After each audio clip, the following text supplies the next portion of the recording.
दोस्तों नमस्कार। स्वागत है आप सभी का आप ही के इस मंच पर जिसका नाम है मयूर जानी ऑफिशियल। आज हम थोड़े एक गंभीर मुद्दे पे बात करने वाले हैं। एक तरफ देश में अचानक से ये बहस खड़ी करने की कोशिश की जा रही है कि भाई 70 के दशक में कांग्रेस के द्वारा ये कहा जा रहा है कि जो हमारा आमुख है संविधान का, उस आमुख में जो शब्द दो जोड़े गए, ये सेकुलरिज्म और सोशलिज्म, इसको हटा देना चाहिए। अभी अचानक से क्यों ये बात आ रही है और इसको हटाने से क्या देश में सही में अमृत काल आ जाएगा, ये अपने आप में एक बहुत बड़ा सवाल है।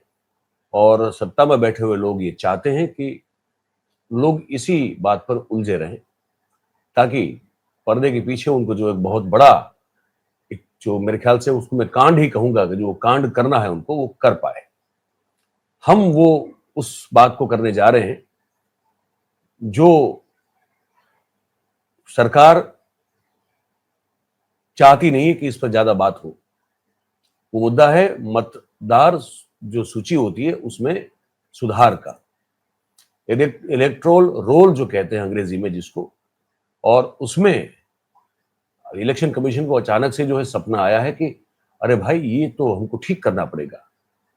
तो मतदार सूची जो है उसमें सुधारणा करने के लिए एक आदेश जारी कर दिया गया और उस आदेश में ये कहा गया कि भैया कुछ उनकी जो है वो शर्तें रखी गई है कि अगर आपको बिहार में आने वाले चुनाव में, मतलब इसका मतलब यही निकलता है कि बिहार में आने वाले चुनाव में वोट वही डाल पाएगा जो इस पूरी एक महीने में उनको जो संपन्न करनी है, अपने आप को बिहार का मतदाता साबित करने की जिम्मेदारी अब बिहार के जो लोग हैं उनकी है। अगर एक महीने में वो पूरी प्रोसेस जो है जो बताई गई है उसको पार करके वो इलेक्शन कमीशन के पास चले जाएंगे और इलेक्शन कमीशन उसको अगर मंजूर करेगा तभी वो वोटर रहेंगे बिहार के, वरना नहीं रहेंगे। तो ये बहुत बड़ा एक षड्यंत्र दिखाई दे रहा है और उस पर हम आज, वो बंगाल में भी है, उस पर थोड़ी बहुत जो है विपक्षों के द्वारा बातचीत हो रही है, लेकिन वो चीज बंगाल में भी है। और ये एक तरीका है जो हमें स्पष्ट और साफ दिखाई देता है कि कैसे वहां पे सरकार विरोधी जो जनमत है उस जनमत को कैसे उनके अधिकार से वंचित किया जाए, वोट करने के अधिकार से वंचित किया जाए, और कैसे फिर से एक बार येन केन प्रकारेण हर चीज को तोड़ते मरोड़ते ध्वस्त करते हुए सत्ता वहां पे हासिल की जाए। इस पूरी बातचीत को आप जरूर से सुनिएगा। हम करने जा रहे हैं डॉक्टर प्यारेलाल गर्ग साहब के साथ। आप सब जानते हैं कि डॉक्टर गर्ग जो है वो शिक्षाविद तो है ही है, लेकिन उनका बहुत बड़ा योगदान है सांप्रत स्थिति में, वर्तमान समय में जिस मुस्तैदी से वो चुनाव आयोग की बहुत ही, जिसे कहते हैं ना कि संदेहास्पद भूमिका पर नजर बना के रखते हैं और चीजों को अपने रिसर्च से वो बाहर लाके भारतीय संविधान से उसको जो है उसमें हमारी जो धारा है उसके साथ जोड़ते हुए वो स्पष्ट करते हैं। तो वो बहुत बड़ा उनका एक योगदान है। आज भी हम बात करेंगे कि ये जो बिहार में शुरू किया गया है मतदार जो सूची में सुधारना की बात है, वो किस हद तक इस देश के लोकतंत्र के लिए नुकसानदेह हो सकती है, कितनी नुकसानदेह हो सकती है, और इसके ये करने के पीछे की मंशा क्या हो सकती है, ये पूरी बातचीत है।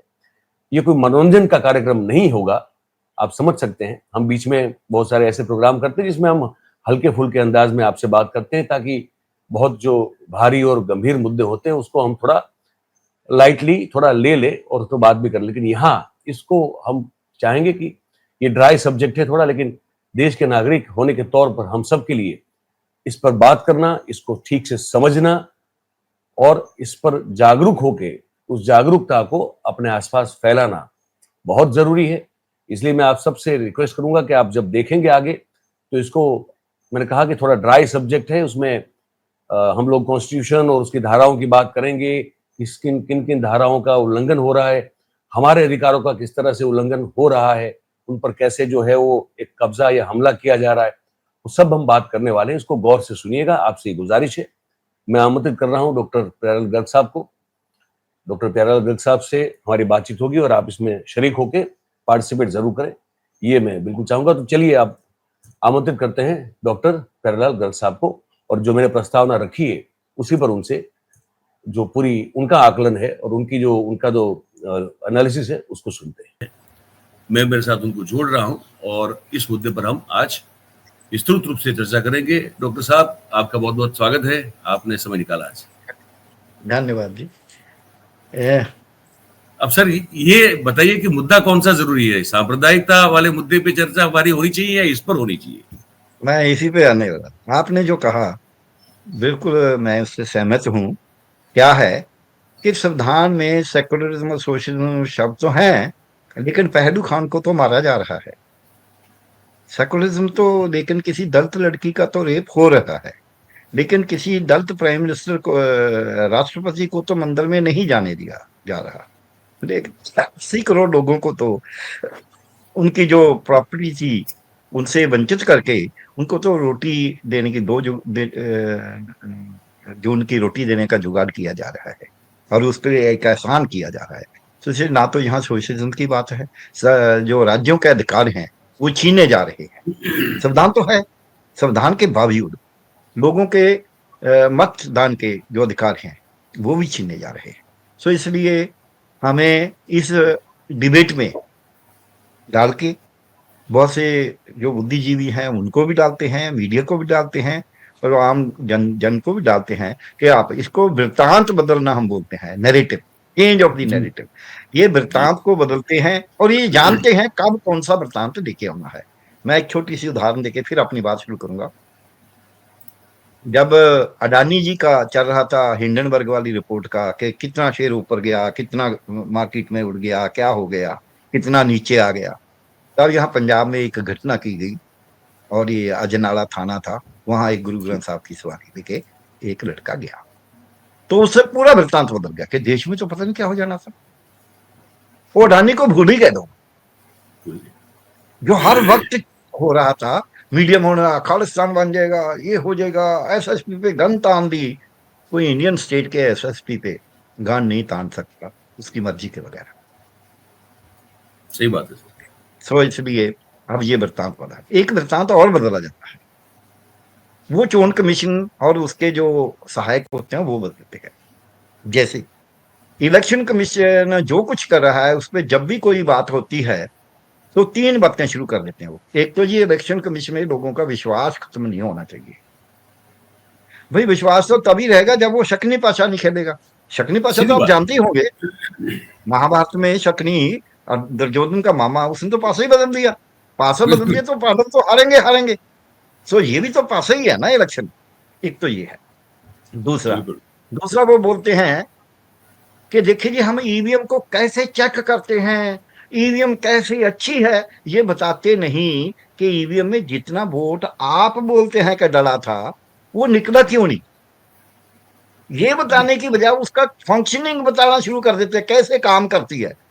भाई ये तो सवाल ही नहीं है, हमारे सामने प्रश्न ही नहीं है कि कैसे काम करती है। हमारे सामने प्रश्न ये है कि आपने बोला इस गुल्लक में इतना पैसा डला था। अभी तो हमने ये नहीं पूछा कि सिक्के कितने थे, नोट कितने थे, कितने कितने के थे। हम बोलते जितने डले थे उतने तो निकले पूरे। बिल्कुल सही बात है। वो उसका जवाब नहीं देंगे। आज इसी जो हम मुद्दे पे जाना चाहते हैं कि चुनाव कमीशन क्या कर रहा है, चुनाव निर्वाचन आयोग भारत का, तो उस पर आर्टिकल ये लग रहे हैं कि निर्वाचन आयोग के पास जो समरी रिवीजन होती है, जो नवीनीकरण होता है, जो दोहराई हम पंजाबी में बोलते हैं, जो दोहराई करना है मत सूचियों का, कितनी किस्म का है, कितनी प्रकार का है। और कितनी प्रकार का है भाई, कितनी भी प्रकार का हो, हम प्रकार की बात ही नहीं कर रहे। लेकिन बड़े बड़े आर्टिकल लिखे जा रहे हैं कि समरी रिवीजन होता है, टोटल रिवीजन होता है, इंटेंसिव रिवीजन। हम तो ये बात ही नहीं कर रहे, हम तो बोलते हैं हाँ रिवीजन होता है और कोई भी उसका नाम हो। लेकिन हम ये पूछते हैं मुद्दे की बात, इधर उधर की बात मत कर, मुद्दे की बात कर। 24 जून को, अभी तो 5 दिन हुए, 24 जून को इलेक्शन कमीशन, निर्वाचन आयोग एक चिट्ठी निकालता है। जी। वो कहता है कि अब हम इंटेंस, बड़े छानबीन से, बहुत ही ज्यादा, पूरी की पूरी मतदाता सूचियों की, बंगाल की, उसके बंगाल के जो चुनाव अधिकारी है उसको वो चिट्ठी लिखा है, उसको मुखत्तब है कि हम इसको मत सूचियों को दोबारा देखेंगे, पूरी की पूरी को। और उसमें क्या लिखता है कि ये करने का अधिकार हमें संविधान की धारा, संविधान का आर्टिकल 324 देता है। और इसमें जो प्रतिनिधित्व कानून है, जन प्रतिनिधि कानून, उसका जो है अपना 21 क्लॉज 21 देता है। अब इसमें ही, इस चिट्ठी में ही एक बड़ी गड़बड़ कर रहा है इलेक्शन कमीशन। जो नहीं बताता, वो ये नहीं बताता कि जो संविधान में चुनाव के संबंध में आर्टिकल हैं वो 324 से लेके 334 तक है। तो ये नहीं वो बताता कि भाई 328 में ये बताया है कि इस पे जो कानून बनाएगी वो पार्लियामेंट बनाएगी। ठीक है, वो 328 नहीं बताता। 328 में जब कानून पार्लियामेंट में बनाना है, जो कानून बना हुआ है इलेक्शन कमीशन, क्योंकि वो एक कार्यकारी अधिकारी है, वो चुना हुआ अधिकारी नहीं है, बिल्कुल बिल्कुल। वो कार्यकारी अधिकारी है, इसलिए उसको वो ही करना होगा जो कानून में लिखा है। जी। मैंने कई दफा मेरे पास आते हैं, एक दफा कुछ आरएस के लोग आए कि जी आप रिजर्वेशन में ऐसे करते हैं। मैंने बोला जो कानून है हमने तो वो लागू करना है।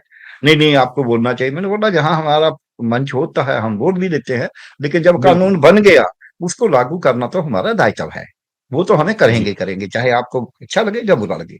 सो कानून को हम नहीं बदल सकते, कानून को हम इंटरप्रेट कर सकते हैं, और उसकी भी फाइनल इंटरप्रिटेशन आगे लेजिस्लेचर कई दफा या जुडिशरी करती है। तो जुडिशरी में जाएंगे। सो इसलिए ये कानून क्या कहता है, अब हम बोलते हैं, फिर बाद में आएंगे कि वो कहते हैं जी हम करेंगे। और जिसने भी, जो 2003 की, अब देखिए 2003 की मत सूची में जिसका नाम नहीं था, जो नाम उससे बाद में डला है, उसका हम देखेंगे कि वो कम से कम हमें अपना, वैसे तो सबका देखेंगे, लेकिन उसका अति अनिवार्य है कि वो अपना एक नागरिक होने का, भारतीय नागरिक होने का हमें सबूत दे।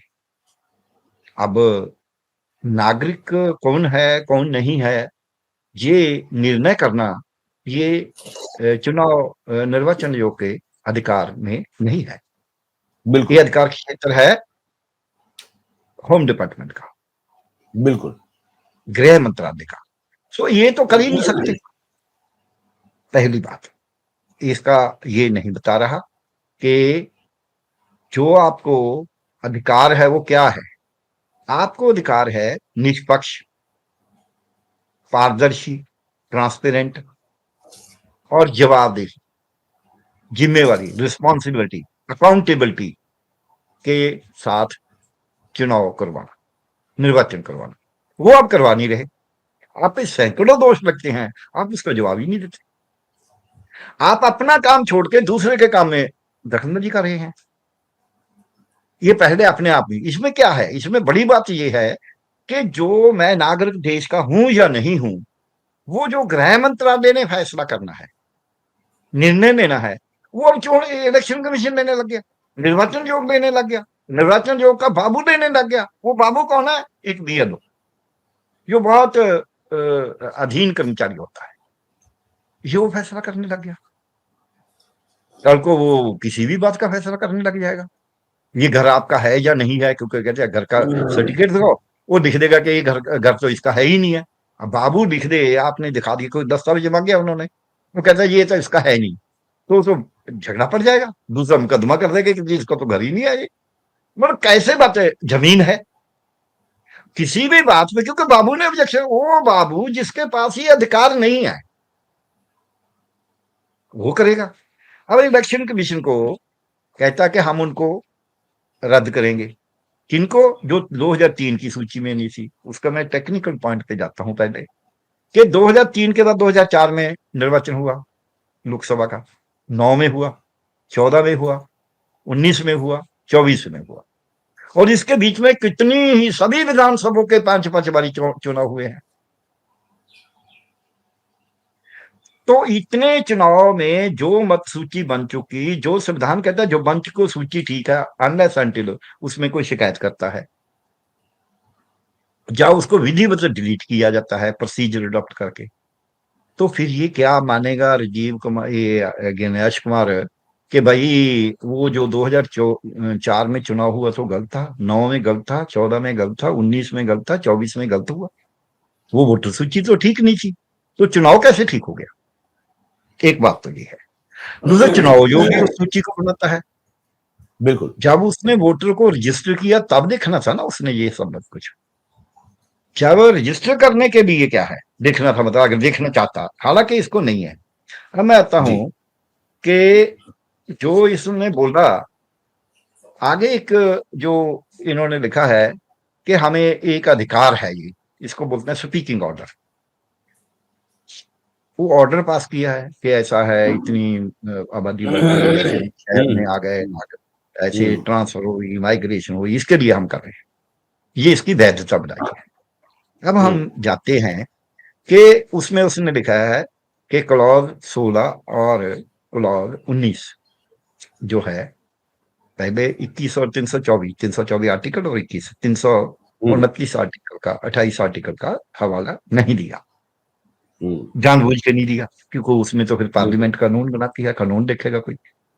अब जब इन्होंने ये हवाला दिया, इसमें भी इसने ये नहीं बताया कि निर्वाचन आयोग को किसी को मतदाता बनाना या मतदाता सूची से निकालना, जी, मतदाता सूची का दोहराव का कोई हमारे उसके तरीके का, उसके कितनी प्रकार का है, कौन सी दोहराई करता है, इस पे हमारा कोई इतराज नहीं है।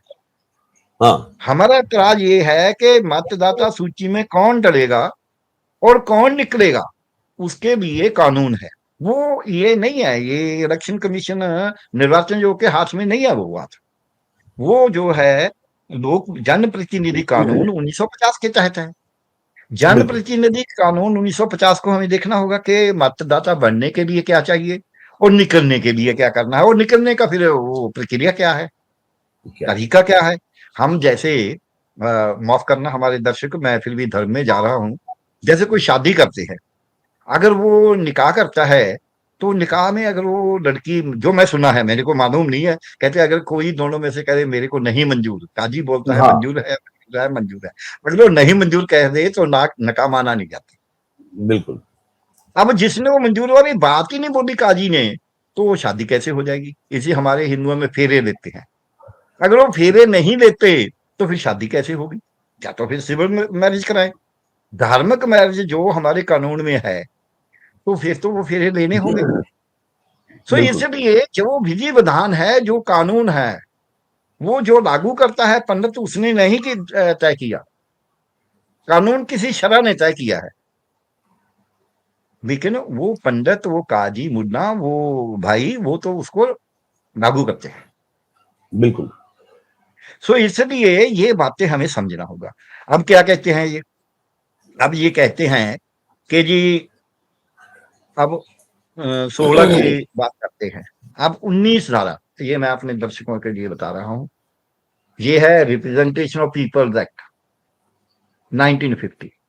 इसकी ये 19 धारा 19 धारा है, ये सबके सामने आ रही है, ये प्रोजेक्ट हो रही है, ठीक है जी। इसमें लिखा है कि मतदाता सूची में किसका, कौन मतदाता बन सकता है, कंडीशंस फॉर रजिस्ट्रेशन, शायद आप पढ़ सकते हैं, दूर से है, कंडीशंस देखिए, पढ़ तो नहीं पा रहे, लेकिन मैं समझ रहा हूँ, और आपने दिखा ये भी सही किया है, तो हम जो बात कर रहे हैं वो सब कॉन्स्टिट्यूशनल ग्राउंड पे कर रहे हैं। जी हाँ, तो इसमें लिखा है कंडीशन ऑफ रजिस्ट्रेशन में कि 2 बातें पूरी होनी चाहिए, वो मतदाता बन जाएगा। एक तो 18 साल से कम नहीं होना चाहिए, अब उसका भी उसने लिखना है कि मैं 18 साल से कम नहीं हूं।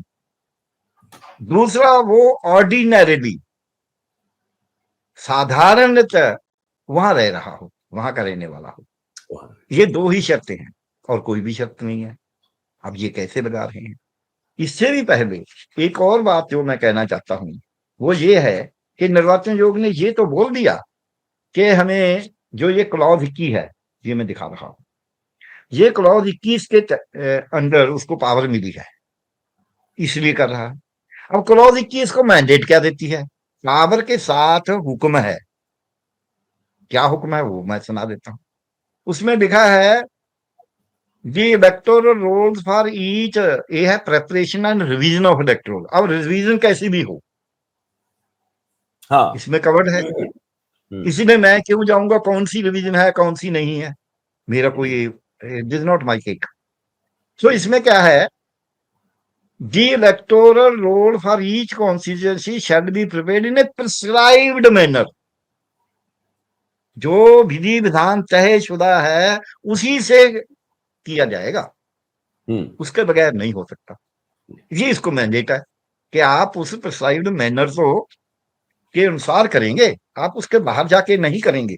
जैसे मैंने ये शादी की उदाहरण दी है, तो हमारा सब काम किसी तरीके से चलता है ना, चाहे वो बिल्कुल हम धर्म के रूप से बिल्कुल। कहें, चाहे वो हम सोशली कहें। तो उस रूप में ये जो है 328 में ये कानून बने हुए हैं। अब इसके आगे क्या है? इसके आगे भाई साहब ये है, इसमें आगे ये भी लिखा है कि the final publication is to be done in accordance with the rules made there under this act। जो इस जी कानून के अधीन सत्र नियम बनाए गए हैं, उन नियमों के अनुसार, उनसे इधर उधर नहीं हो सकते। जैसे हम दाएं बाएं, हम दाएं नहीं चल सकते, अमेरिका के लोग दाएं चलते हैं, हम बाएं चलना होगा। उसी तरह उसी नियमों के अनुसार उसकी पालना करते हुए ये सूची प्रिंट होनी है, पब्लिश होनी है। सो दो मैंडेट है। और इसमें एक वर्ड यूज किया है, शैल। आप तो जानते हैं अंग्रेजी में विल और शैल का क्या अंतर होता है। हमें 6वीं 7वीं में जब अंग्रेजी लगी थी ग्रामर पढ़ाते हुए मास्टर जी बताते थे कि विल का मतलब जी होता है हो भी सकता है नहीं भी, लेकिन शैल का मतलब है, जैसे बोलते थे भाई काम करोगे, इफ आई से आई शैल डू इट, इसका मतलब मैं करूंगा। विल और शैल का यही अंतर है, जहां शैल है। सो जो निर्वाचन आयोग है उसको कोई अधिकार नहीं है कि जो प्रिस्क्राइब्ड मैनर है, जो तयशुदा तरीका है, उसको उल्लंघन करे। दूसरा, जो नियमों के मुताबिक जैसे सूची छापनी है उसी तरह छापे, नियम को बदलना नहीं, नियम को तोड़ना नहीं, उल्लंघन नहीं करना। अब ये प्रिस्क्राइब्ड रेफरेंस के तरीके से ये इसने करना था, लेकिन वो बोलता नहीं है, नियम कोट करता है, लेकिन उसको खुद ही वायलेट कर रहा है। उसी चिट्ठी में जो पत्थर उसने निकाला, उसी पत्थर में उसका जो है अधिलंघन कर दिया। तो इसके बाद मैं एक बात और बोल रहा हूं, फिर क्या है, रजिस्टर तो मैं हो गया, अब आप मेरी शिकायत कर देते हैं कि जी यहां तो रहता ही नहीं है, जहां ये तो भारत का नागरिक ही नहीं, ये तो बांग्लादेश से आया है, ये तो पाकिस्तान से आया है, ये तो नेपाल से आया है, कुछ भी कह सकते हैं। आपको फॉर्म नंबर 7 है, रजिस्ट्रेशन ऑफ इलेक्टर्स रूल्स 1960, जी मतदाता को पंजीकृत करने के नियम 1960, उसमें फॉर्म नंबर 7 है जिससे मैं आप मेरी शिकायत कर सकते हैं निर्वाचन आयोग के अधिकारी को कि ये तो गलत नाम डला हुआ है, इसका नाम काटो। तो निर्वाचन आयोग का अधिकारी उसकी आपको एक पावती देगा, रिसीट देगा कि मेरे को मिल गई चिट्ठी। पहले तो वो मिलना जरूरी है, और उस फॉर्म के बगैर निर्वाचन अधिकारी कुछ नहीं कर सकता। 2023 की इंस्ट्रक्शन है निर्वाचन आयोग की ही। अब उस फॉर्म के बाद 15 दिन का नोटिस देना है मेरे को कि तू इसका जवाब दे।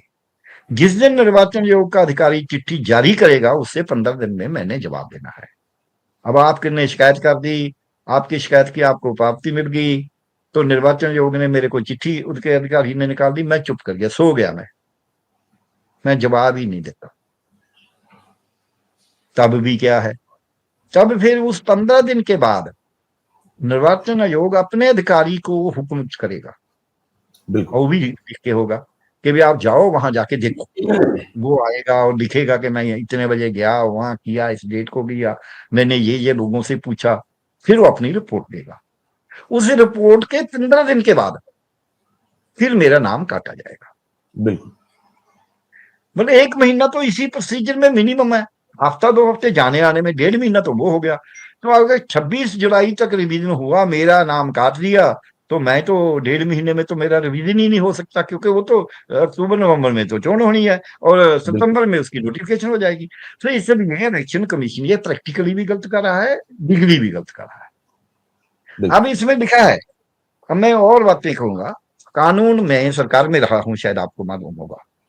बिल्कुल सर, तो बिल्कुल। ये मैं कानून को लागू करता रहा हूं और उन ओहदों पे रहा हूं जहां कानून का बहुत बड़ा दायित्व है। उसमें हम ये नहीं कर सकते कि हम इस क्लास को कानून की लागू करेंगे। 3 शर्तें हैं पर्टिकुलर। हम ये नहीं कह सकते हम एक शर्त मानेंगे, बाकी 3 नहीं मान 2 नहीं मानेंगे। अगर मैं एमबीबीएस में दाखिला दे रहा हूं, तो उसमें एक शर्त है कि 17 साल का होना चाहिए। 17 से जी। पहले नहीं हो सकता, कम से कम 17 होना चाहिए। और वो पंजाब का नागरिक होना चाहिए, रहने वाला होना चाहिए। मैं ये जी। नहीं कह सकता मैं पंजाब का नागरिक वाला सर्टिफिकेट नहीं, रेजिडेंट वाला सर्टिफिकेट नहीं देखूंगा, मैं तो केवल 17 साल देखूंगा। I have no right. दोनों देखना पड़ेगा, बिल्कुल। मेरे को दोनों ही देखने पड़ेंगे। इसमें अब 16 में लिखा है कौन कौन सी शर्तें हैं डिस्क्वालिफिकेशन की। एक तो है कि वो सिटीजन ऑफ इंडिया हो, जिसकी शिकायत होगी उसका सर्टिफिकेट देखा जा सकता है, उसका कोई प्रमाण देखा जा सकता है। दूसरा उसमें लिखा है वो साउंड माइंड का हो, वो पागल ना हो, अर्ध पागल ना हो, उसका दिमाग ठीक काम करता हो, तो ये सर्टिफिकेट देंगे सबसे। रेजिडेंट का सर्टिफिकेट मांग रहे हैं, ये सर्टिफिकेट देंगे। इसके आगे लिखा है उसको किसी भी करप्ट प्रैक्टिस में ना इन्वॉल्व हुआ हो, ये सर्टिफिकेट देंगे उससे। उसने किसी के वोट डालने गया, रास्ते में उसको पीट दिया, उस पर रजिस्टर हुआ केस, क्या करेंगे? देंगे सर्टिफिकेट। तो इसलिए आप ये 3 शर्तें हैं, आप तीनों में से एक नहीं कर सकते। सो इसलिए मैं ये बोलता हूं कि इलेक्शन कमीशन जो भी काम कर रहा है, पहले वो कानून के दायरे से बाहर है, उसका सही बात। उसको कोई अधिकार नहीं है। ये इलेक्शन कमीशन वही काम कर रहा है जैसे कोई किसी की जमीन की, किसी और की मलकियत की रजिस्ट्री जाके दूसरे के नाम करवा दे। उसका तो उसको अपनी जमीन की रजिस्ट्री कराने का अधिकार है, उसको दूसरी के कराने का अधिकार नहीं है, क्योंकि जमीन किसकी है उसका अधिकार वो नहीं देता। उसका अधिकार तो रजिस्ट्रेशन ला देता है। उसमें अगर उसके पास वो जमीन है वो करवा सकता है। अब जो लॉ है इलेक्शन लॉ, उसमें जो अधिकार निर्वाचन आयोग को दिया है, तो उसी का काम कर सकता है ना, वो उससे बाहर नहीं जा सकता। इसलिए मैं बिल्कुल ये सर। बेनती कर रहा था। और उसमें फार्म बने हुए हैं, जो 6 नंबर फार्म है, किसी ने अपना रजिस्ट्रेशन कराना हो ना, तो उसके लिए एक फार्म है, उस 6 नंबर फार्म है, ये है वो रूल 13 जो रिप्रेजेंटेटिव जी। पीपल्स एक्ट और जो है इलेक्टर्स रजिस्ट्रेशन एक्ट रूल 1960, उसमें 13(1) में लिखा है। उसके अनुसार कहीं भी कोई सर्टिफिकेट नहीं लगाना, बस ये फार्म भरना है, आपको बना देंगे वोटर। सो इसलिए अब मैं क्यों कहता हूं, कोई बोलेगा क्योंकि अब तो हमने भीड़ तंत्र बना दिया। कोई बोलेगा देखो जी ऐसे तो कोई 16 साल वाला भी बना लेगा, ऐसे तो 8 साल वाला भी बना। ऐसा कानून में प्रावधान होते हैं, अगर कोई बनाएगा उसकी शिकायत होनी चाहिए। मैं आपको बता देता हूँ, ये एक सुना होगा आपने शायद, ठीक है, सीईए, क्लिनिकल एस्टेब्लिशमेंट एक्ट, जो अस्पताल जी। वगैरह हैं, इलाज करने जी। वाले हैं, जितने भी जी। उपचार करने वाले हैं, उनको रजिस्ट्रेशन कराना है अपने आप को। तो उसके लिए एक कमेटी बनाई पंजाब सरकार ने। तो मैं उसमें एक हाई पावर्ड कमेटी थी, मैं भी उसका मेंबर था और मैं ड्राफ्टिंग इंचार्ज था। तो उसमें हमने लिखा कि हम हमारे पास हर क्लिनिक वाला एक अर्जी देगा कि उसके पास क्या साजो सामान है, क्या उसके पास मैन पावर है, और क्या उसके पैसे हैं, कितने पैसे लेगा। हम जी। कोई चेक नहीं करेंगे, हम उसको रजिस्टर कर देंगे। जी। लेकिन अगर कोई शिकायत आएगी तब हम उसको चेक करेंगे।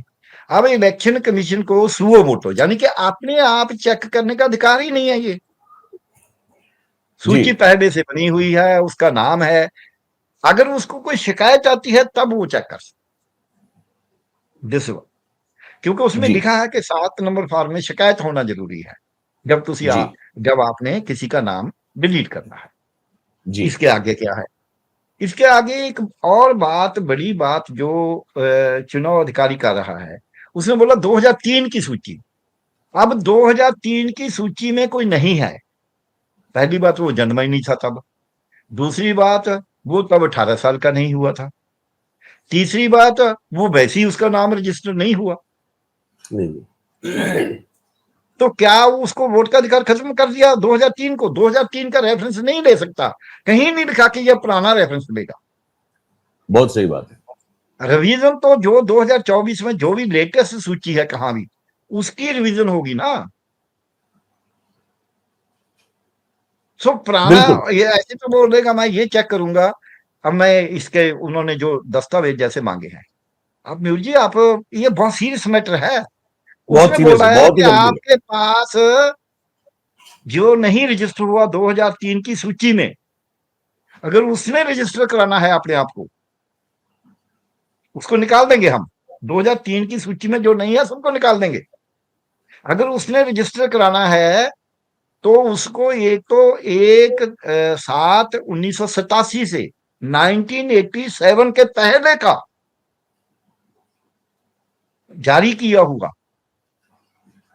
सरकारी दस्तावेज चाहिए। दूसरा, उसके मां बाप का जन्म सर्टिफिकेट चाहिए। अब इनसे पूछे, मैं सरकार का इतना बड़ा अधिकारी रहा हूं, पेंशन यहाँ रहा हूं, यहाँ का एग्जाम्पल हूं, मेरे पास कोई बर्थ सर्टिफिकेट नहीं है, ना मेरे को मिल पाए। क्यों? क्योंकि मेरा जन्म हुआ था 23 मार्च 1948 को। तब तो काटवाट चल रही थी, तब तो बर्थ रजिस्ट्री नहीं हुए। नहीं हो रही थी। एक तो ये बात है। तो जिनके बाप की बात करता, वो तो कोई 80 साल का होगा, कोई 70 साल का हाँ होगा, कहां से लाई? दूसरा, बिल्कुल। बहुत सी आबादी पाकिस्तान से इधर आई। हाँ मुसलमानों को छोड़ दो, हिंदू सिख तो आए ना। बिल्कुल बिल्कुल मुसलमानों को तो ये घृणा करते हैं, मेरे को कहने में बिल्कुल। कोई झिझक नहीं है। नहीं करते हैं सर, लेकिन दिख रहा है, कर रहे हैं, हाँ, इसमें कौन सी। तो हमको तो बिल्कुल साफ हिंदू दिखाई दे सिख रहा है। तो हिंदी सिख तो इतने आए हैं ना, तो वह हम्म कहां से लाएंगे वहां से सर्टिफिकेट को? वहां बर्थ तो अगर उनका हुआ था वहां हुआ था। इसके आगे इसके आगे मैं ये बताना चाहता हूं कि भारत में जो रजिस्ट्रेशन, पंजीकरण शुरू हुआ है जन्म जी और मौत का, हम्म वो 1969 में कानून बना है पहली दफा। जी और वो जो अनिवार्य किया गया है वो 2023 में किया गया है। हाँ, जब ये बड़ा 1900, इंपॉर्टेंट है सर, ये बात आपने कही, बड़ी इंपॉर्टेंट है कि जन्म और मृत्यु का पंजीकरण जो शुरू हुआ है वो 1969 में शुरू हुआ है, ये कह रहे हैं आप। कानून कानून नहीं, कानून बना है। हाँ कानून, मतलब हाँ कानून, सॉरी, मतलब लॉ जो बना है हाँ, पंजीकरण करने का, वो 1969 में बना है। हाँ, तो अब आप सोच लीजिए, तो फिर अब जो उससे पहले जो पैदा हुए हैं उनके बर्थ हाँ, सर्टिफिकेट, मतलब कहां से लाए? 1969 से पहले जो पैदा हुए हैं या जिनकी मृत्यु हुई है, उनके बर्थ सर्टिफिकेट्स या डेथ सर्टिफिकेट्स हो, ये जरूरी नहीं है। हाँ, इसके बाद मैं आपको और बताता हूं। 2011 की सेंसस में, हम्म ये सरकार का आंकड़ा है, और केवल इसका हम्म के जो बच्चे जन्मे उनका पंजीकरण किन्हों का हुआ, पुरानों की बात नहीं है ये। जी जो नए जन्मे बच्चे हैं उनका पंजीकरण कितनों का हुआ, वो जी 84%, 84.4 समथिंग हुआ। 16% जी बच्चे तो 2011 में भी रजिस्टर नहीं हो रहे थे। जी उससे पहले तो और भी ज्यादा था। अब मैं बिल्कुल 2003 का आंकड़ा देख रहा था, जी जहां की बात ये करते हैं। जी 2003 में ये एक रिसर्च स्टडी छपी हुई है। दूसरा हम्म एसआरएस है। तीसरा एक नेशनल फैमिली हेल्थ सर्वे है, वो हम्म 5 और 6 का है, जिनके उसमें 3 वाला हम्म, डाटा आ गया। इन जी सब में जब मैंने देखा 2005-6 के नेशनल फैमिली हेल्थ सर्वे में, जो है हम्म 50% लोग, 58% रादर, जी आर नॉट रजिस्टर्ड। अच्छा हाँ, और उनमें जो फॉर्मल सर्टिफिकेट जिनके पास हो केवल 31% के पास है। हाँ, ये नेशनल फैमिली हेल्थ सर्वे जो भारत सरकार ये का किया, हाँ हाँ हाँ, समझ गया, समझ गया। National family health survey round 3 right. 2005-6 में हुआ है, दिसंबर 5 में शुरू होके अगस्त 6 तक उसका पूरा किया गया है। जी। उसमें अगर आपके पास आधे लोग जो हैं उनके पास उनका बर्थ रजिस्टर नहीं हुआ, और उनमें से 2/3 लोग वो हैं, रादर जी। करीब 70% जिनके पास सर्टिफिकेट नहीं है, तो अब कहां से लाएंगे? अब मैं एक बात और बोलने लगा, फिर बाद में इन बातों पे हम जो ये कर रहा हूं वो ये है कि जब ये आर्टिकल 324, 25, 26, 27, 28, 29, 30, 31, 32, 33, 34 बने, चर्चा हुई, तो जो हमारी संविधान बनाने वाली असेंबली थी, सभा थी, उसमें बहुत सी बातें आई कि वोट का मत का अधिकार किसको दिया जाए, क्योंकि उससे पहले मत का अधिकार उच्च जाति को था, पढ़े हुओं को था, तो जायदाद वालों को था। नहीं, ये कब की बात कर रहे हैं सर आप? ये कब की बात कर रहे हैं? जब ये कॉन्स्टिट्यूंट असेंबली बनी, 1949 में। 48 के, हाँ 1948-9 में चर्चा हुई। उसके पहले हाँ जो अधिकार रहते थे उसमें बहुत सी जगह पे, जैसे मनुस्मृति में किसी को पढ़ने का अधिकार नहीं है, किसी को हाँ, सुनने का भी अधिकार नहीं है, मतलब उसी हम जो तरीके बात कर रहे हैं, आप जो कह रहे हैं वो आजादी के पहले जब एक हाँ स्थानिक स्वराज मिल चुका था, हाँ मतलब वहां अलग अलग हाँ स्टेट में जब सरकारें बनती थी, हाँ कांग्रेस की हाँ या तो मुस्लिम लीग हाँ की या तो हाँ ये श्यामा प्रसाद मुखर्जी वाली 1935 जो में, हाँ ये था ना 1935 एक्ट इनका। के अंदर। हाँ, हाँ, तो वो जब सरकारें बनती थी वहां मत का अधिकार ऊंची जातियों को ही था, हर को नहीं था, मतलब कुछ ना कुछ हर उसके एक को नहीं था, क्राइटेरिया मतलब था। हाँ, क्राइटेरिया था। अब क्या, अब जब चर्चा हुई, चर्चा में भी यही आ गया कि ये निरक्षर लोग कैसे समझेंगे कि किसको वोट डालना है, इनको नहीं देना चाहिए। जो गरीब हैं उनके पास तो जायदाद ही नहीं है, उनको क्या देश का लेना है, उनको नहीं देना चाहिए। इसी तरह से वो चर्चा होती रही, पूरी चर्चा चली है इस पे, मैंने वो डाउनलोड की हुई है, वो तो अवेलेबल है, अभी उपलब्ध है, आप जाओ, जी। कॉन्स्टिट्यूंट असेंबली की बैच पड़ी है। तो उसमें उन्होंने बोला नहीं, कोई पढ़ा हो या निरक्षर हो, कोई साक्षर हो या निरक्षर हो, कोई अमीर हो या गरीब हो, कोई अधिकारी हो या ना हो, कोई सरकारी कर्मचारी हो या ना हो, कोई रोजगार वाला हो या ना हो, बेरोजगार हो, कोई पेंडू हो या शहरी हो, कोई खेतीहर हो, कोई व्यापार वाला हो, कोई इंडस्ट्री वाला हो, कोई औरत हो, कोई मर्द हो, किसी को भी इस अधिकार से, किसी भी जाति धर्म किसी ना से, आप किसी को भी वोट मत के अधिकार से वंचित नहीं करना।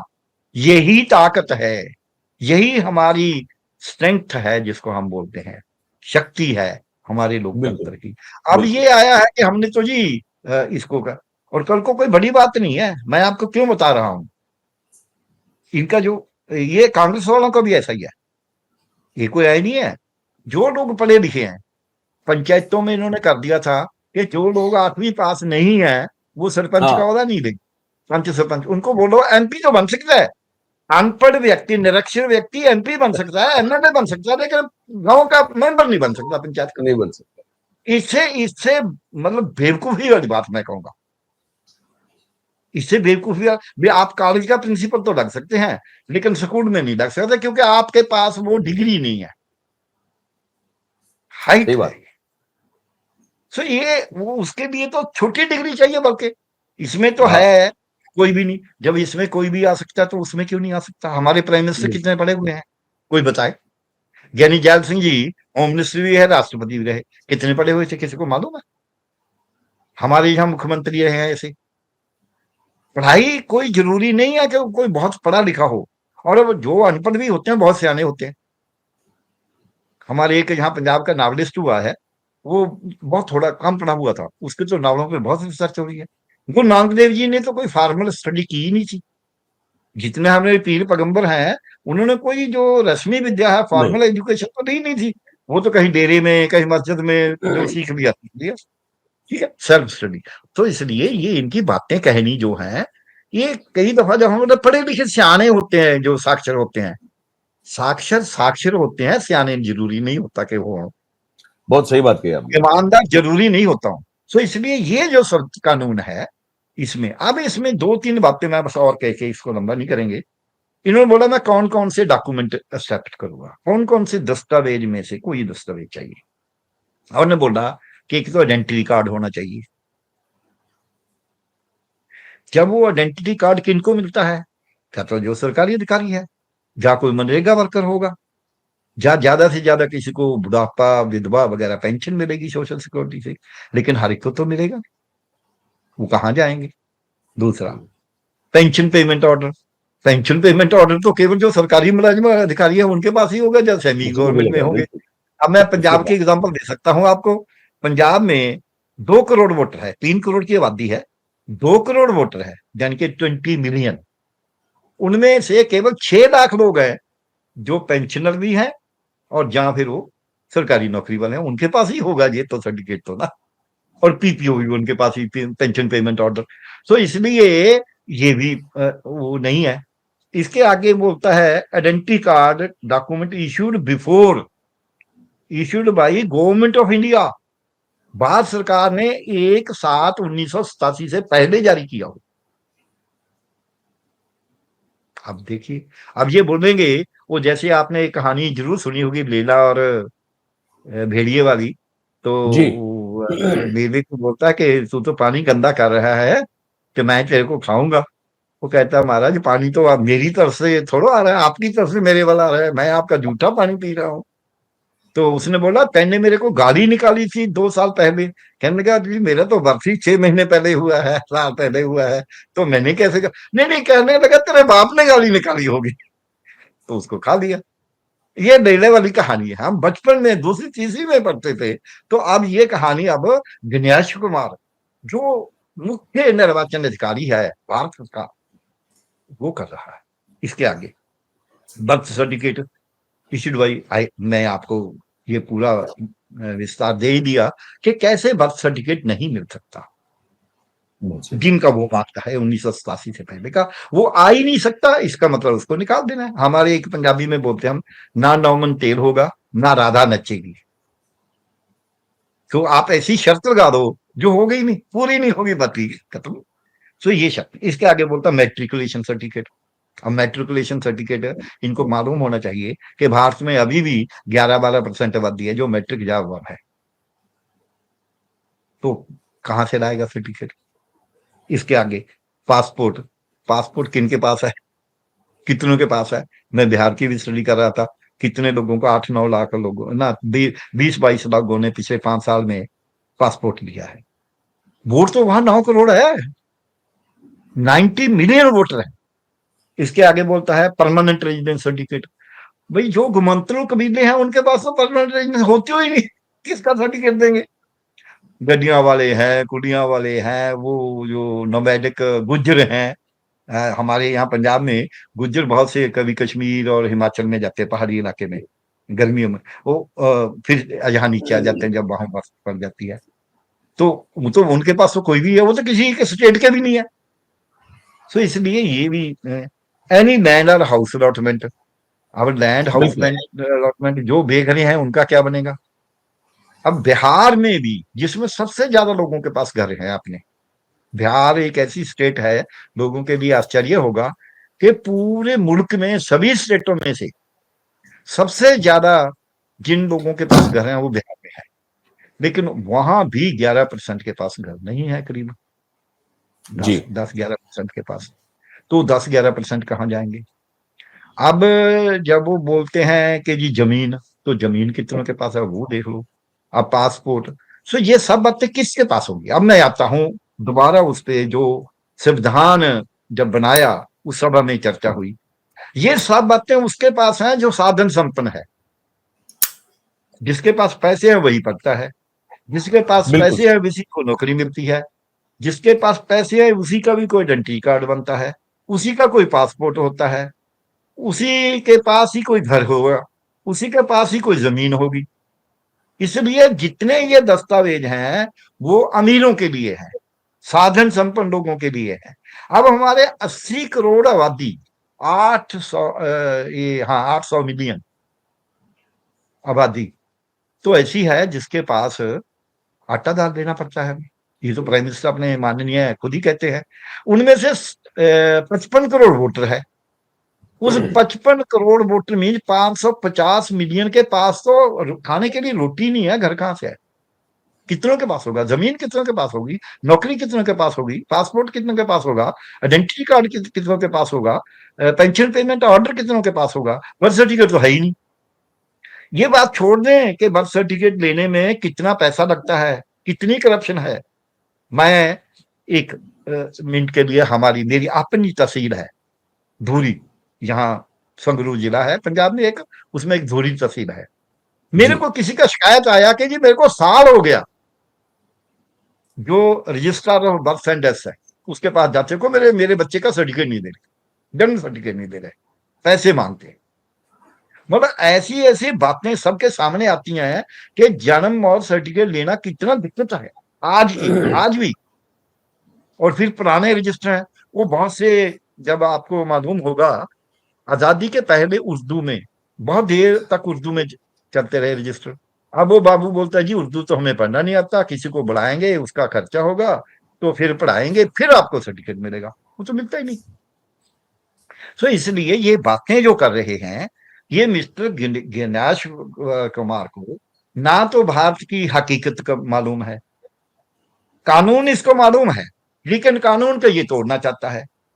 आजाद ये है नहीं, आपने बोला मेरे हिसाब से तो ये गुलाम जीनीता है, गुलाम है इसका सर, काम ये है जिसे आजादी का दिखता है राज। वो कोई स्वायत्त संस्था हाँ, बची नहीं है वो। तो इसलिए मैं इन बातों पे म्यूर जी बेनती करना चाहता हूं इस माध्यम से, आपके माध्यम से, कि अब सड़कों पे आने के बगैर कुछ नहीं होगा। क्योंकि जब आपके संविधान को बहाने में वो सेकुलरिज्म सोशलिज्म निकालते हैं नहीं निकालते, ये उतना बड़ा मामला नहीं है। ये तो पहले ही संविधान को तोड़ रहे हैं, लेकिन वोट का हक तो छीनना बंद करें। अब देखिए पहले आपने लोग मानते थे कि जी हमारी करेंसी को कैसे कोई करेगा। रात को 8 बजे प्राइम मिनिस्टर ने ऑर्डर कर दिया कि रात के 12 बजे से ये करेंसी कागज बन गया, कोई इसका मोल नहीं है। जिसने अपना किसी को दफनाना था उसको कफन नहीं मिल रहा, कब्र खोदने के लिए पैसा नहीं मिल रहा, शरीर जलाने के लिए, मुर्दा जलाने के लिए लकड़ी नहीं है उसके पास, बिल्कुल गाड़ी में पेट्रोल खत्म हो गया जो अमीर भी थे तो उसको डलवाने के लिए कोई तरीका नहीं है, जी। क्योंकि वो नोट तो चलता नहीं है जो उसके पास है। किसी की शादी रखी हुई है, दूसरे बेटी की शादी है, वो शादी नहीं हो रही क्योंकि उसके पास पैसे ही, वो तो पैसा उसका खत्म हो गया जो उसने बनाया बिल्कुल मंगाया था। बिल्कुल। मैं जी आपको क्यों बताता हूँ क्यों कि ऐसे ऐसे हुक्म कैसे खराब करते हैं। जी। मैं तो किराए के घर में रहता हूँ, शायद आपको नहीं मालूम। हाँ तो मेरे को पूरे जीवन में ये जब नोटबंदी हुई पहली दफा मेरे मालिक मकान ने बोला कि जी आपने किराया नहीं दिया। मैंने बोला मैं तो चेक दे सकता हूँ, मेरे पास इतना किराया 30,000 रुपये महीना किराया था उसका। अब 30,000 तो 2,000 से ज्यादा तो पैसे 5,000 से ज्यादा नहीं निकलते थे, तो ना ही मैं लाइन में खड़ के इतनी देर, मेरे पास टाइम ही नहीं था। मैंने बोला मैं तो चेक वो लेने को तैयार नहीं था। मतलब पहली दफा उसने अपने सर्वेंट को 2-3 दफा हमारे घर में भेजा कि जी ये पैसे किराया नहीं आया आपका। और मेरा कोई कसूर नहीं है, मेरे पास पैसे हैं, मेरे बैंक में पड़े हैं। ना तो मोदी जी ये कर पाए कि जिन जिन ने किराए पे मकान दिया हुआ है हम उनका या तो मकान छीन लेंगे नहीं तो उनका हम टैक्स लेंगे, ना तो ये कर पाए। आप करप्शन दूर नहीं कर सकते, किसी को पकड़ देते हैं कि आपने करप्शन किया। आप बगैर बिल के माल देना दूर नहीं कर सकते, आप बोलते हैं जी आपने जीएसटी नहीं दिया, हमें हमें बिल दिखाओ। बहुत से लोग हैं जो बिल देते नहीं, आप जोर लगा लो। सो जब आप अपना प्रशासन तो ठीक नहीं कर पा रहे, आप दोष किसको दे रहे हैं? जो आपका शिकार है, आपकी नालायकी का, आपका अपना दायित्व ना निभाने का शिकार है। यहां भी जो इलेक्शन कमीशन है, निर्वाचन आयोग है, भले ही वो नालायकी हो मान लेते हैं। किसकी नालायकी थी? 2004 में सूची बनी, ये तो 3 वाली ले रहा है ना। 2004 जी में जी तो बिल्कुल। रिवीजन हुआ, समरी रिवीजन हुआ 2004 में, 9 में, 14 में, 19 में, 24 में जो जो सूचियां बनी वो इलेक्शन कमीशन ने बनाई हो, हमने थोड़ा बनाई है। अगर वो बिल्कुल सूचियां गलत हैं तो जिम्मेवार कौन है? मैं इसमें वही ये है। काल देने को तैयार हूं कि जितने इलेक्शन कमीशन 2003 के बाद लगे हैं समेत गणेश कुमार के, क्योंकि 2024 में बिल्कुल चुनाव जो हुआ है, तो बिल्कुल इन सबको, इसमें कोई शिकायत क्यों नहीं की तब कि भी क्यों गड़बड़ है, तो इन सबको, और इसके होते भी अभी पंजाब में चुनाव हुआ है, 5 स्टेटों में चुनाव हुआ है, 4 में 5 सीटों का, ये तो इसी के समय में हुआ है। तो अभी अभी चुनाव, क्योंकि उसमें एक बंगाल की भी सीट थी, एक केरला की थी, 2 गुजरात की, एक पंजाब की, तो इन सबको इस पे, इन पे मुकदमा चलना चाहिए कि इन्होंने अपनी ड्यूटी नहीं निभाई, हमारा जो राइट है, कॉन्स्टिट्यूशन राइट, उसका हनन किया है इन्होंने। इन्होंने तनख्वाह दी है, इनकी ड्यूटी थी का, जैसे मैं डॉक्टर हूं, अगर मैं मरीज का ठीक ऑपरेशन नहीं करता, मरीज मर जाता है, उसको गड़बड़ होती है, तो मेरे को मुआवजा देना पड़ता है उसको, जो मुकदमा करता है। इसी तरह कोई ड्राइवर है, वो कहीं एक्सीडेंट हो जाता है, उसका भले ही कसूर ना हो, उसको पेशी भुगतनी बिल्कुल पड़ती है।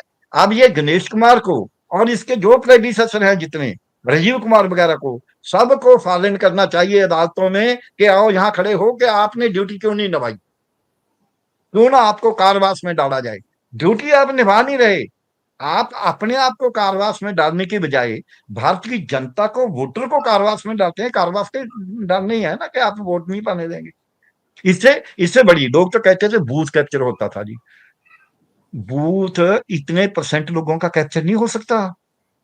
बोलते थे जाति से वोट डाल देते, किसी को वोट धक्के से नहीं डालने देते, कितने लोगों को नहीं डालने देते। ये तो पूरे कर रहा है, ये तो इस जहाज को डुबो रहा है, हमारे प्रजातंत्र के, लोकतंत्र के जहाज को डुबो रहा है। इसलिए इनको सजा मिलनी चाहिए, इनको ये बहुत अधिकार सही नहीं बात। है। लास्ट बात कह के बात खत्म कर रहा हूं। हमारे गुरु ग्रंथ साहब में लिखा है, कोट मधे को बिरला सेवक और सगले व्यवहारी। ये व्यवहारी बंदा है, ये सेवक नहीं है। निर्वाचन आयोग को जनता का सेवक होना चाहिए, जनता के बिल्कुल वोट के अधिकार की सुरक्षा करनी चाहिए। अगर बिल्कुल काबे से कुफर निकलेगा तो कभी फिर सच की उम्मीद नहीं है। सो इन इन जैसे लोगों के लिए हमारे गुरु ग्रंथ साहब ने, गुरु नानक देव जी ने बोला है, ये कौन है? काजी। आप जानते हैं काजी? तो काजी हुए बहे करे न्याय। काजी एक तख्त पे बैठ के न्याय करता है, मंजी पे बैठ के करता है, चारपाई पे, जो गांव का काजी है। जी। काजी हुए बहे करे न्याय, न्याय करता है। फेरे तस्बी करे खुदाई, माला फेरता है, माला फिरता कहता है मैं लेकिन। खुदा का नाम लेता हूं। फिर तस्बी, तस्बी माला को कहते हैं, आप जानती हैं? तो करे खुदाई, वड्डी लेके हक गवाए। जो किसी से वड्डी, वड्डी का मतलब अकेले पैसे नहीं है, ओहदे का और कोई लालच लेके जी दूसरे का हक दूसरे को दे देता है। जो पूछे तो पढ़ सुनाए, जब पूछते हैं भाई ऐसे कैसे किया, फिर पढ़ के सुनाने लग जाता है कि जी मेरे पास तो ये 21 जो है क्लॉज और 324 आर्टिकल है, क्योंकि पूरा तो पढ़ना नहीं है, 328 को तो बताना ही नहीं है। सो इसलिए ये गणेश कुमार ऐसा है जो अन्याय कर रहा है, जो देश के लोकतंत्र को डुबो रहा है, जो करोड़ों लोगों के, लाखों के नहीं है, करोड़ों लोगों के अधिकार को छीन रहा है, गैर कानूनी तरीके से छीन रहा है। तो इसको रोकने के लिए भी जनता को ही आगे आना पड़ेगा। बिल्कुल। बहुत ही बड़ी और ये गंभीर जो हमने बात आपने जो बताया, बहुत विस्तृत रूप से कहाँ किस तरह से पूरी तरह से कॉन्स्टिट्यूशनल हमारी जो हम लोगों की, मतलब कि देश के नागरिकों की जो एक सुरक्षा कवच है, बतौर बतौर एक सिटीजन ऑफ दिस कंट्री होने के नाते, उसको कैसे छेदा जा रहा है, कैसे भेदा जा रहा है, कैसे इसको चूर चूर किया जा रहा है। और जैसे कि आपने बहुत सही कहा कि यहाँ ऐसा नहीं है कि कहीं कुछ बूथ कैप्चर हो गए या कहीं कुछ और गड़बड़ हो गई वोटिंग में। यहाँ पूरी सिस्टम जो है, लोकतांत्रिक पूरी एक जो प्रक्रिया है, उस पूरी प्रक्रिया और उस पूरी व्यवस्था को एक साथ खत्म करने की बात हो रही है। ये जो चुनाव आयोग ने ये बिहार में शुरू किया है, मतदार सुधारणा सूची वाला मामला है ना, तो इससे बहुत ही ये बुरा संकेत है कि इसको अगर होने दिया, जैसे डॉक्टर गर्ग साहब ने कहा, ये अगर हो गया, अब वो पॉलिटिकल पार्टी सुबुगाहट जो है उसमें कुछ बोल रही है, लेकिन अभी भी कोई या तो आरजेडी हो या टीएमसी हो या कांग्रेस हो, कोई इस पर जो है इतना गंभीर नहीं दिख रहा है जितना उनको दिखना चाहिए। क्योंकि at the end of it stake पर जो है वो इस देश का नागरिक है और इस देश के नागरिक के अधिकारों पर बिल्कुल एक तरह से ये हमला है, दावा है। और जिस तरह से फिर अगर जैसे गर्ग साहब ने कहा कि 26 जुलाई तक तो मौका ही मिलेगा नहीं इनको, ये पूरी प्रक्रिया आपने बताई कि भाई 1.5 महीना तो वैसे ही लग जाएगा अगर किसी को इसको अपने आप सबूत से लेकर हर चीज देनी है, तो वो तो फिर समय रहेगा नहीं उसके पास। तो सरकार चाहेगी उसका नाम रखेगी, और मतलब सरकार ही कह रहा हूं मैं, इससे चुनाव आयोग मतलब सरकार हाँ सरकार चाहेगी उसका नाम रखेगी वोटर के तौर पे, नहीं चाहेगी उसका निकाल बाहर करेंगी। तो फिर उनके हिसाब से जो लोग जो हैं उनके वोटर हैं वो रहेंगे, बाकी कांग्रेस या आरजेडी या और जो उनके विपक्ष के लोग हैं उनके वोटर होंगे वो खत्म हो जाएंगे। ये सीधा समीकरण यही जाके बैठता है। ये बड़ी गंभीर है, बहुत ही गंभीर समस्या वाली बात है। हमने आपको, हालांकि ये थोड़ा ड्राई सब्जेक्ट है, लेकिन एंटरटेन होने के लिए बहुत सारे और भी मुद्दे हैं दुनिया में आपके पास आसपास, लेकिन ये थोड़ा गंभीर सब्जेक्ट जो है इसको भी आप ध्यान से इसको सुने, देखें और बोर होए बगैर, क्योंकि आजकल हो क्या गया है कि सबको 24 घंटा मनोरंजन चाहिए होता है और मनोरंजन पाने की जो लालसा है उसी में इस देश जो है वो बहुत बड़ी कीमत चुका रहा है, क्योंकि कोई सीरियस होना नहीं चाहता और ये बड़ा सीरियस मामला है। सीरियस होना बहुत जरूरी है, इसको थोड़ा सुने आप लोग ध्यान से पूरी बातचीत को। और मैं तो चाहूंगा कि इस बातचीत को हो सके उतना लोगों तक पहुंचाइए। गर्ग साहब ने जो कहा है उसको लोगों तक पहुंचना बहुत जरूरी है, ज्यादा से ज्यादा लोगों तक पहुंचे, ये बहुत जरूरी है, क्योंकि ये हम ही लोगों से जुड़ा हुआ मामला है, हमारे अधिकारों का मामला है। अगर ये सुरक्षित नहीं रहेगा, जो कि नहीं रहने वाला है, जो दिखाई दे रहा है, अगर इसमें कोई बड़ी लड़ाई नहीं छेड़ दी गई तो ये मामला तो गड़बड़ था ही था, अब तो मामला गड़बड़ है कि साथ साथ मामला जो है वो पूरा, मतलब कि कहते हैं ना कि दाल में कुछ काला नहीं है, पूरी दाल काली होने वाली हो रही है। दाल काली है, तो ये समझ ले तो अच्छी बात है। तो यही बातचीत आप तक पहुंचानी थी, हमने आज पहुंचा दी। आपके कमेंट्स का हमको इंतजार रहता है, क्योंकि वो करने से आपका पार्टिसिपेशन जो है वो हमारे साथ बनता है। और आप सब जानते हैं कि हम हमेशा कहते हैं कि भाई हम आपके साथ साझेदारी में, भागीदारी में जो है ये मंच जो है उसको लोगों तक पहुंचाने की कोशिश करते हैं। कमेंट जरूर करें जो भी आपको लगा हो। बातचीत अच्छी लगी हो तो वीडियो को आप लाइक कर सकते हैं। इसकी लिंक को, जैसे मैंने कहा, हो सके उतना शेयर कीजिए ताकि बहुत और लोगों तक जो है बातचीत पहुंच पाए। और चैनल आप ही का है, मंच आप ही का है। अगर आपने अब तक सब्सक्राइब नहीं किया है तो आपसे गुजारिश है कि आप इसको कर लें सब्सक्राइब, वो बेल का बटन है वो दबा दें और अपने आसपास के लोगों से भी इसको आप सब्सक्राइब करवाएं। बहुत बहुत धन्यवाद करेंगे आप सभी का हमारे साथ इस बातचीत में जुड़ने के लिए। Thank you very much. नमस्कार।